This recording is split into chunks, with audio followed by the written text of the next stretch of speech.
Welcome to Mastering HTML Canvas by Pact Publishing, and my name is Ben Falla. This title is about learning and mastering drawing in Canvas in the world of HTML5. It's divided into 5 sections, when in the first section we're going to get started with working with the HTML canvas.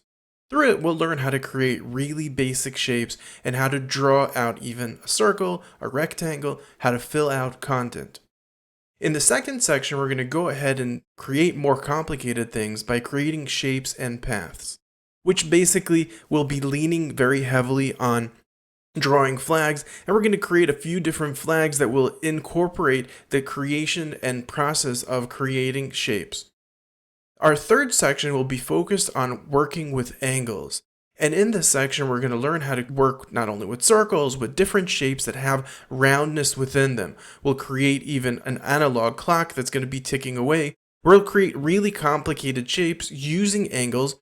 In this case, when you're looking at the star or the Star of David, we're using actually cosine and sine to do that. Don't worry, we're going to learn what they are, refresh on them, and see how to work with them to create more complicated shapes.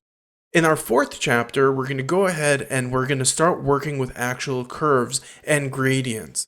And in this section, we're going to go ahead and actually create different elements using curves, such as our Pac-Man right here, or an eye using angles, and we'll learn about the Bezier curve and another type of curve. So we're going to see 2 different types of curves to learn when would each curve work for us. We're even going to go ahead and add inside an image and work with gradients.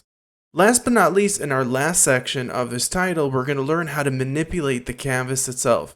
As we do that, we're going to talk about really everything you need to know about the canvas. We're going to look at how to manipulate pixels, how to manipulate copy, how to create really complicated logic inside of our canvas, and that's it. By the end of this title, you're really going to know everything you need to know about Canvas, and in the process, you're going to learn to create quite a lot of different images.